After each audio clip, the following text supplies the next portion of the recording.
Welcome to the Six Hats podcast, where I, Dr. Shami, a lifestyle and nutritional medicine family doctor, will talk about how women strive to find balance each day by juggling their six roles, being a woman, mother, daughter, partner, business owner, and professional.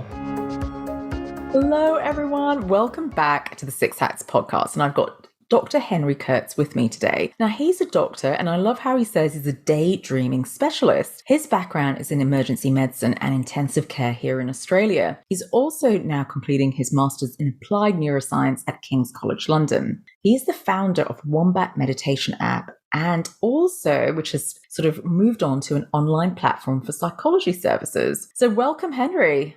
Thank you so much. That's a nice intro. It's great to be here. So, Henry, as always, and I think all my listeners know that there's always a story behind the development of that step in your business, and it's the Wombat Meditation app. So I'd love for you to share this story because I think it's really, really important. Not many people know about how many doctors end up in burnout. And I think that last statistic was about over 40% of doctors in a year. And the more and more doctors I speak to, they've been through burnout, they're going through it, they're on that journey. So I'd love for you to share, what was the lead up to meditation? So many potential tangents I can go off on there. But I think one of the first things I'd say is it's interesting time in history where we're looking at a condition, burnout, which hasn't really been formally accepted as a diagnosis. It's more like a nebulous idea at the moment, and it's somewhat akin to the shell shock that returning soldiers were labelled with when they returned to Australia. And it seems a bit strange and surreal to be living in a time where there's very clearly a well-defined and strongly experienced cluster of symptoms which many people are experiencing, which is still somewhat in its early phase of discovery and understanding. So I think it's a really fascinating time to be looking at the science and to be working in this space. Yeah, like just to go back a little bit, I did my residency in northern New South Wales. So I worked in Tweed Heads Hospital for a little bit. And yeah, I was living a really idyllic lifestyle. I was having the best time. I was locuming, I was working in the ED, I was surfing a lot. I was really happy. I was having a fantastic time. And then I didn't really know what I was going to do with my career. And I actually didn't really care too much either because I was just having a great lifestyle. And then COVID struck and I was overseas at the time and I had to come back. And yeah, I was locuming around sort of northern New South Wales. And I think like many people, I just started to get a very pervasive sense of a shift in my nervous system, in my drop off in my self-regulation and kind of this almost like a fracture in my identity starting to form away from this youthful, exuberant, happy, excited, naive junior doctor who's surfing and locuming and traveling. I remember distinctly getting on that flight from Frankfurt to Australia and actually saying goodbye to my partner because I didn't know when I was going to see her again. And from that moment onwards, my life kind of changed forever. And I just went down really what I would describe as a sequence of really unfortunate events, which I won't go into in depth, but it fundamentally changed the kind of almost like the DNA structure of my nervous system. I went from being a very optimistic, positive, generally positive person to experiencing an extremely dark chapter in my professional life where I felt panicky, nervous, I couldn't sleep, I was agitated. I think things for me really came to a head around about the time of the floods in northern New South Wales. So like many people, I was experiencing some difficulty with COVID and working in that environment. But when you added natural disaster zone to a once-in-a-lifetime pandemic, it was really a recipe for disaster. And I was just driving home one day and I sort of was just suddenly struck with a massive panic attack. And I think it shouldn't have been a surprise looking at the time. It was a shock. But I think as many people have experienced too in healthcare, what you realize is that it's very hard to have insight into these changes that occur to you over time. So this transition from being optimistic, happy, locum, junior doctor, getting to this point where you're completely burnt out, it's very hard to pinpoint a moment when it was possible to figure out that transition was happening. And I think that's why it catches so many people off guard because they're moving through this spectrum of happy and regulated and satisfied to dysregulated, nervous, overworked, burnt out. And like many people experience, there tends to come a tipping point And for me, I had a tipping point, and I guess at the time, I really just stopped working for a couple of months, and I had a lot of larger questions about myself and also about my community and what was going on. Because as we spoke about in the coffee shop in Melbourne, people were expected to work in a natural disaster zone during a pandemic like it was business as usual. There was no discussion about this being an utterly surreal, apocalyptic, inhospitable, stressful environment. No one was, we were just kind of pretending that everything was normal. And I think that if only those discussions had happened earlier and they had some kind of like preventative or early detection system, I think they would have actually retained a lot of staff who permanently quit healthcare due to the experiences that they had in that period of time. So I was kind of left to pick up the pieces, and thankfully had a really supportive family and a really supportive partner. And yeah, I just kind of took stock of what was left of me and just slowly started to rebuild everything. At the time that I experienced these symptoms, I immediately started looking for a psychologist, and unfortunately, there were none. There were either some of them had to leave the area because of flooding, some of them were burnt out and had quit, and maybe the few that were remaining, you would never get an appointment with them. So my first option, which was to get sort of psychological help, was out the window. So I kind of turned to more somatic practices at that time, and I started to get a huge amount of traction and rebuilding kind of effort through doing yin yoga, which is an incredibly gentle form of yoga where it's just slow movement and kind of like sleeping lions type of yoga where there's a lot of opportunity for rest. But what I found was such a shock to me was when I went to that first class, I could barely sit still. I could barely make it through the first sort of 10 minutes. That was really, I think, a testament of the level of agitation that I felt physically in my body. But over time, like progressively, I managed to find some physiological and physical stability in myself. To sort of continue along that journey, I started thinking a lot about how many people there were in the region who were deeply affected by COVID and also the floods, and how it was utterly impossible to try and generate enough psychologists or counselors to offer support. I ended up coming across this story, which I think I shared with you, about the origin of the butterfly hug. So basically, there were some therapists in Mexico, and during a natural disaster there, they had a huge problem because they had tens of thousands of people who were really traumatized, really distressed and upset, but they couldn't get access to all of them. So that was kind of how they ended up designing the butterfly hug technique to help people get some self-regulation after a traumatic incident. And it really got me thinking about how to develop a company or systems or services which could theoretically meet the demands of a large group of people. Initially, what we started to build, because I have a bit of background in IT, there was a point in time where we were actually trying to build like an AI therapist using some different software and some different theories and like mental health kind of practices, which was actually quite like a nice little experiment to work on. But it was really going to take probably millions of dollars in funding to create something that would be safe and reasonable to release to a large group of people. So I sort of went back a step and sort of started thinking a little bit about how some of these somatic practices were really able to help me get settled. And I also found that many of the products on the market, even Headspace and other apps, really didn't contain a lot of the practices which I found relatable or easy, because I was so agitated at the time. For me to try and get through a 10-minute meditation was really difficult. So what we did is we designed basically a meditation app which is trauma informed from the ground up. So essentially there's just practices which are very agnostic, relatable, easy, can be done like with a minimal time commitment, and essentially just started to build a team of people around the world who are able to help contribute towards the production of this app. And the goal of the app was really to create a digital version of the butterfly hug that I described before, which was like a scalable, easy, simple, affordable solution for people who have really severe trauma or burnout to get access to some really regulating practices that are designed by a clinical team that really deeply understand trauma. So we launched that about a year ago, and we had probably 3,000 or 4,000 users in the first year, which was really, really encouraging. But then it was kind of interesting full circle moment, because those people who started to use the app, some of them started to reach out to us and said, "Hey, I really enjoyed the meditations. I'm feeling like I had a lot of improvement in it. Do you guys offer like psychology services as well.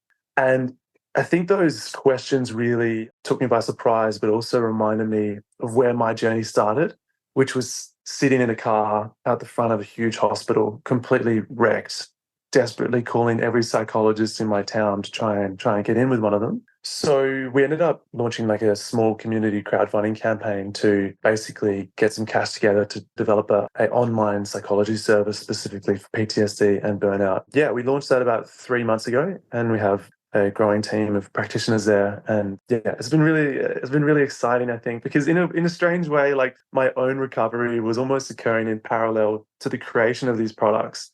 And my own experience with burnout and trauma really informs how we designed the entire sort of ecosystem that we're building. So yeah, that's really how I got here.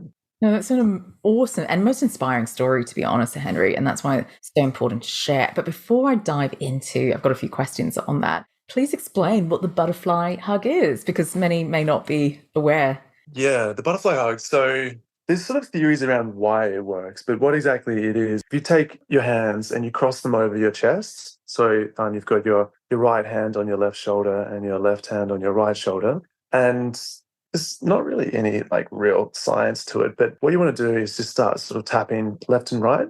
And really what you can do is you can try to, at the same time, try to sort of slow down and pay attention to your breath and try and bring a bit of regulation to your breath as well.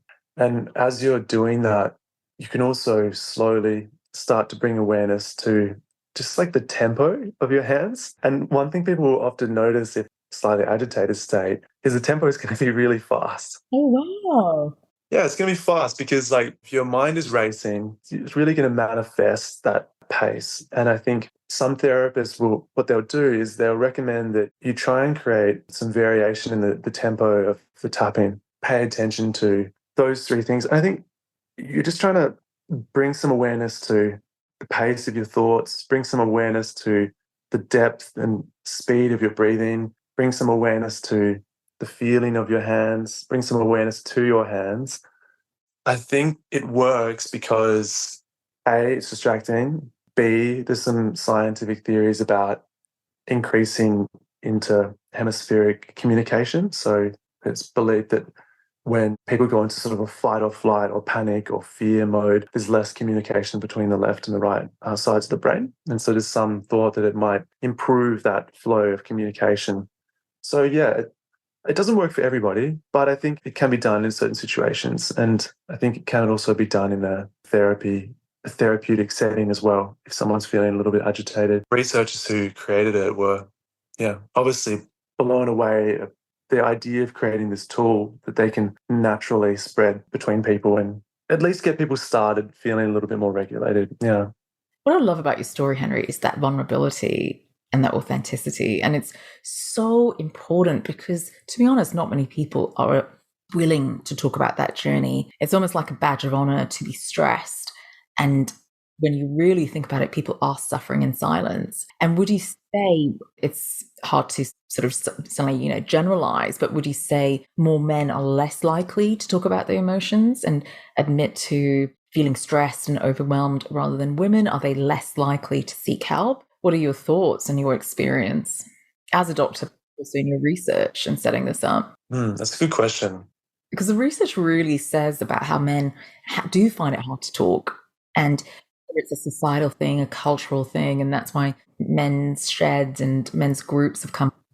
And it's really interesting because of whether it is the upbringing and, seeing their father going, stop crying, don't be silly. We tend to avoid discussing emotions. It may be harder for men to actually really talk to someone. So I just wanted to make a comment that thanks for sharing that story. It's so No. I think the first thing I'd say is that we've had flood of patients who have come in the first 3 months since the clinic opened, and 90+% are women. I think it's only a small sample size, but I could definitely say that it appears, and I think from life experience, I think perhaps women are more likely to potentially seek help. I don't know about specifically the willingness to open up, because I guess one of the things is that if you're suppressing something and you're not talking about it, no one knows about it. And so I think historically, there's probably a big underbelly of mental health burden in men. And unfortunately, as we know, it's incredibly sad that men are much more likely to have a sort of high lethality suicide as well when it comes to PTSD. And so I think that there's definitely a need. I would be overjoyed to see more men come into the clinic, and I've definitely thought about different ways to try and open up that space for discussion and trying to encourage more men to seek help for PTSD. I think particularly because, the veteran community obviously suffers a lot from it. I don't know. I think that personally in my group of friends, we're open about talking about those things. Oh, that's so amazing to hear. That's awesome. I think there's a generational shift away from suppression of thoughts and hiding your mental health issues and stuff that definitely plagued, like we talked about at the start, the shell shock generation. I always remember my mom told me the story how her grandfather was in the World War One. I think he was, he was like he was in some sort of force brigade, but basically, he got zero psychological care or assistance, and he would basically be just wide awake all night, just riddled with PTSD, and just sort of looking for someone to talk to at nighttime, because there was just this real unresolved burden. I think that level of like suppression and shame is definitely being dismantled, but yeah. And I think just even having you on the podcast and for people to listen, I think it's just a beautiful example of it's okay to talk, and it's sort of an inspiration when people hear you as well, Henry. I'm just going to divert a bit and going back to doctors' burnout, because it's a massive problem. And what are your thoughts in the system? What could we do better? Because you've actually mentioned something really, really important. There was not only a pandemic, there was also then a natural disaster, and we carried on as normal. Yes, that doesn't happen often, but in our day-to-day work as a doctor, and especially in medicine, you might be attending a cardiac arrest. People may be dying. You might just have counseled someone that they've got cancer, and you suddenly move on to the patient. This is my experience where I go, wow, we've normalized that. We've normalized that part of being human, where it is actually quite distressing to be having those discussions and seeing those events. And what kind of support are we giving doctors, or what do we need to look for in order to protect ourselves? But that's just one angle. But I'd love to hear from you. I think that there is some research about emotional dissonance being an important mechanism for burnout. So this idea that you would be witness to and experience very distressing things, and everyone in that environment is expecting you to remain calm, neutral, impartial, balanced, non-reactive. And by doing that, you're suppressing your innate emotional response to situations.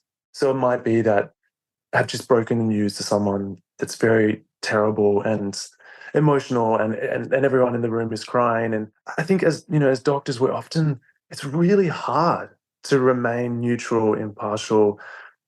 It almost feels like you're a robot, right? And I think that fracture that occurs when you are holding it together for your professional reputation, or you're also potentially trying to create a neutral and calm space for patients to have that experience. I believe that if you do that repetitively over time, it's going to create some kind of fracture inside you that's going to lead you to burnout. And I think that the first thing that I would say to that problem is what you referred to earlier, which is vulnerability. I think that if people are more courageous to be very vulnerable, maybe in the right environment with the right people, but not trying to have this superhuman armor, like that we can, of course, we can't continually absorb stressful, dramatic, emotionally driven situations and just carry on. Like, we're taking it on board. And I think unless there's like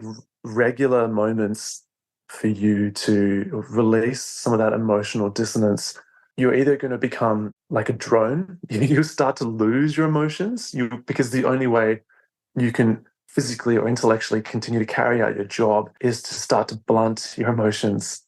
And that is really common early symptom of burnout, is that kind of emotional blunting, that you might witness something really crazy. I've seen it in other people actually a lot, that I won't describe the situation, but I remember I was in the ED with someone and they told me about something that they'd seen and they were like, there was no emotion in their voice. Almost, yeah, it was kind of scary. And I was like, didn't that make you feel sad?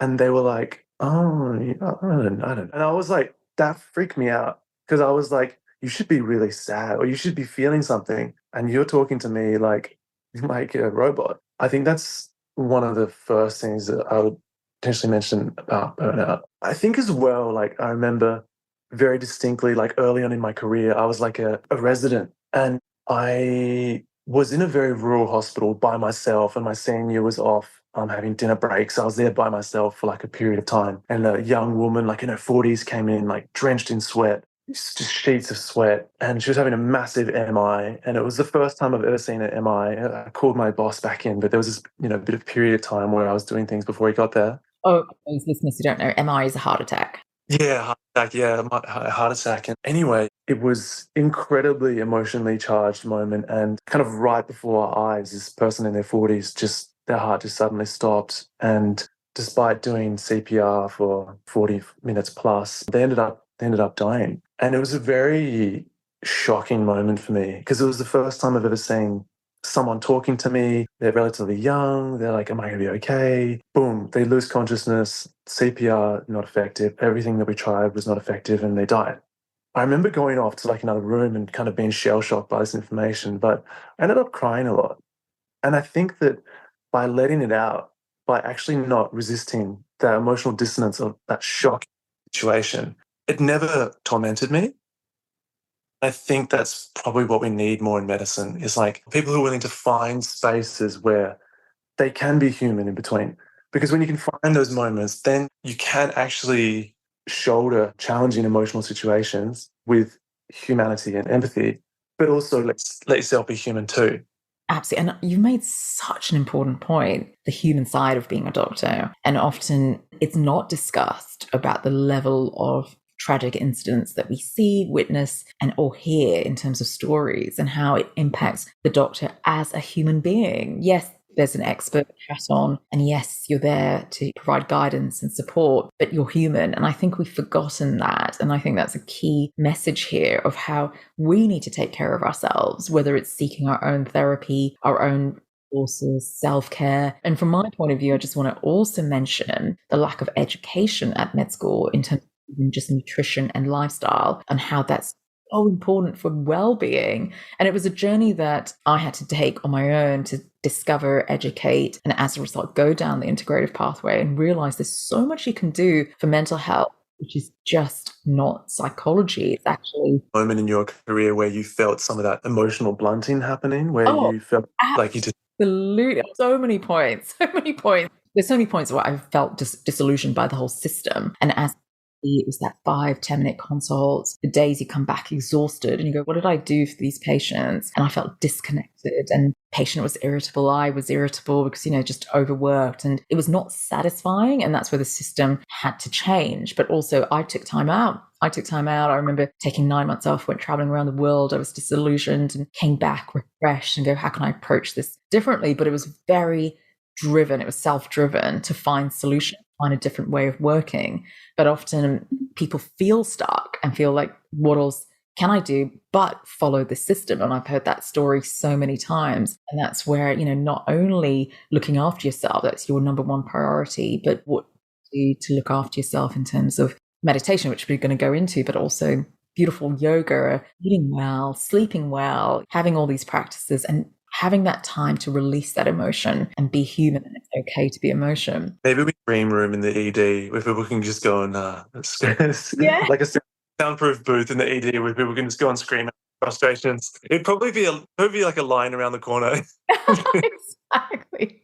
But this is a brilliant time to lead on to meditation, because you are trained in meditation. And before we sort of move on to what are the different practices and really highlighting how great the Wombat app is, If you could just say in one sentence, why is it so important to consider meditation, to give it a try? I'll answer that question, but I just had a thought I had to get out. Otherwise, it'll plague me later on. Which is that I think that if anybody's listening to this or is able to listen to this at some point in time, like there's so much benefit in trying to prevent the tipping point from happening. Because once you get to the tipping point, like in my experience, and a lot of friends, family members, colleagues who have gone through, but let's just call it the tipping point, the recovery period is really long. It's way longer than you're ever anticipating. It's the order of months and months. It's not like take a few days off work.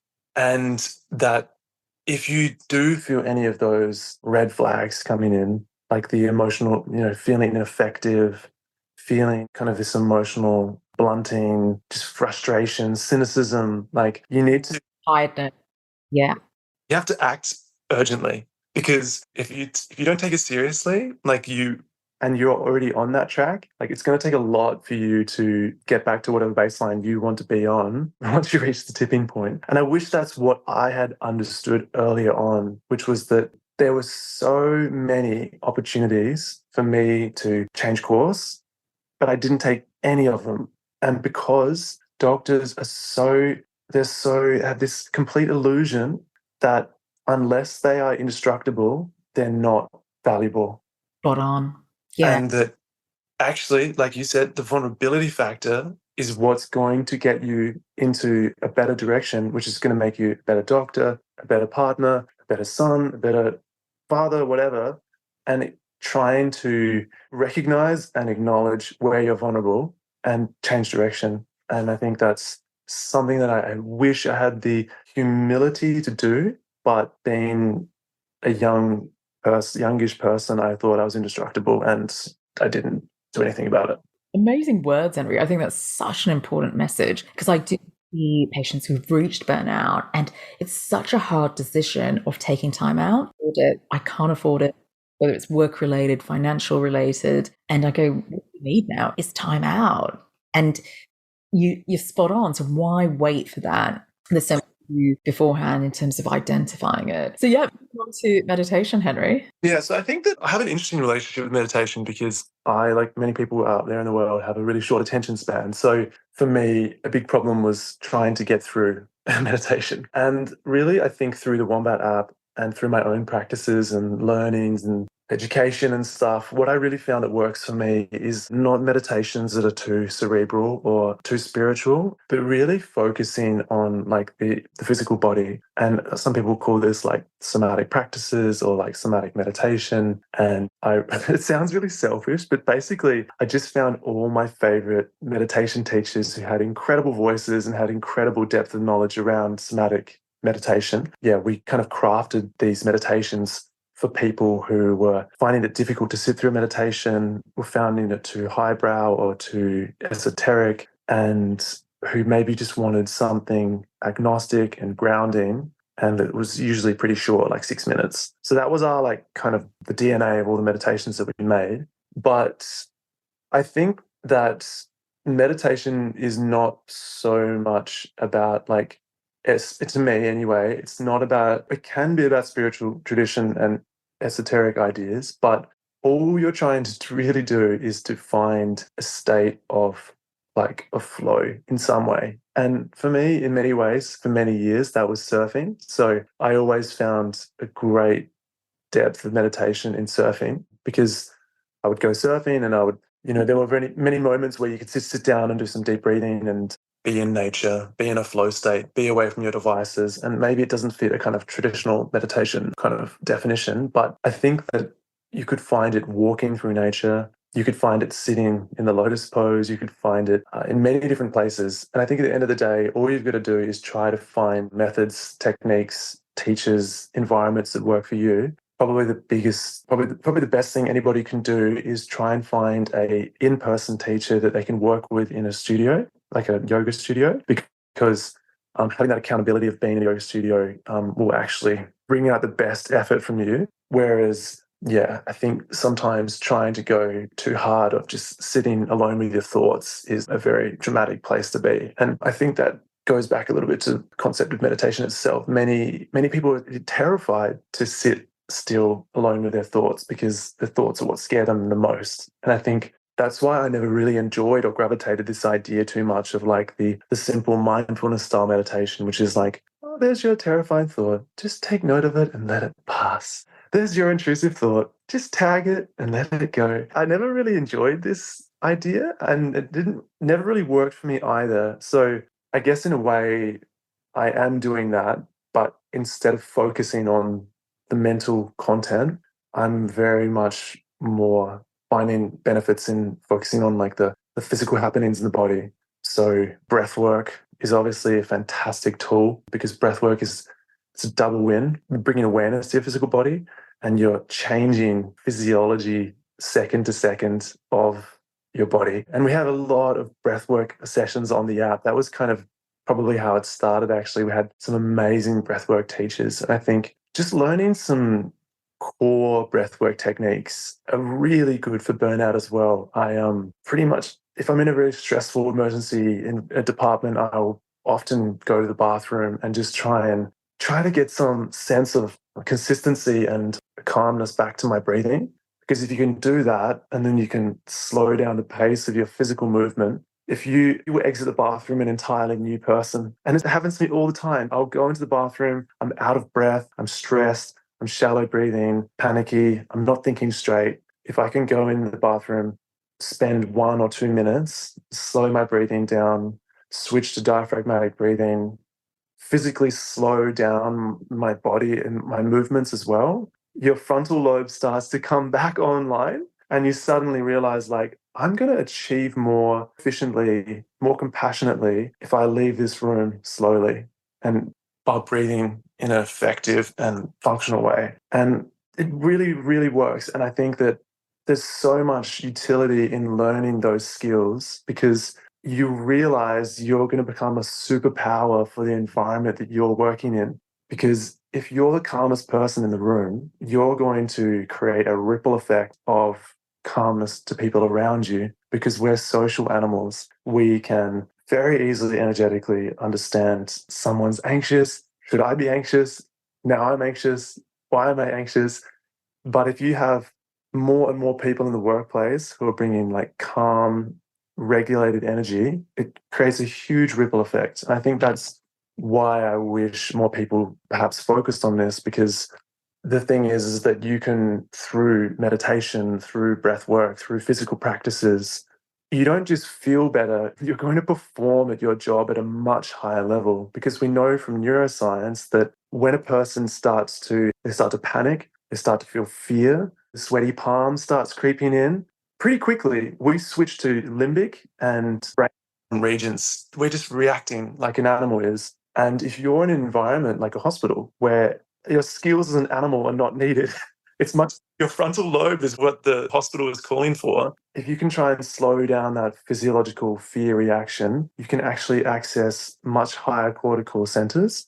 And like the last thing I'll say to end this tangent is that one of the amazing things that I found was that as I started to bring more and more kind of functional breathing and regulating practices into my life, when I was at a met call or an emergency call, I could really feel the difference in my ability to make sense of a situation and to make better decisions and to take in information in a more coherent way. Whereas previously, I used to be just in a state of flight and making quick decisions. And yeah, I think that there's so many good reasons to try and take these things seriously. And one more thing I want to add is like these practices only work if you can find ways to integrate them into your real world experience. Because if you only get regulated when you're in Bali for a week on holiday, it doesn't matter. If that's the only time that you're relaxed and happy and calm, and that's the only place you can get regulated, like the rest of your life will continue to be stressful and dysregulated. So you just have to find ways to build this stuff into your life on a regular basis. And yeah. Amazing. Beautifully explained, Henry. I love how you made it look so achievable and not so daunting, because exactly all the pain points that you describe are the main barriers for people entering meditation. So I think that's where the Wombat app is just fantastic. So before we let you go, where can people find you? Yeah, so our main website is www.wombat.health. And yeah, you can find our trauma clinic there and the Wombat app as well. Yeah, as part of the kind of community stuff that we're doing, we're going to be doing a lot of free webinars over the next 6 months. So Amazing. So they can sign up for it, sort of sign up. Yeah, amazing. That's right. Thank you so much, Henry. Remember that this is general advice only. Please see your healthcare professional for more information. So what's your take-home message today? Remember, it's all about progress and not perfection. And are you suffering from stress? Visit the Usawa Learning Hub on usawa.com.au for more resources on how to de-stress, re-energize, and reclaim your health. Enjoy the journey.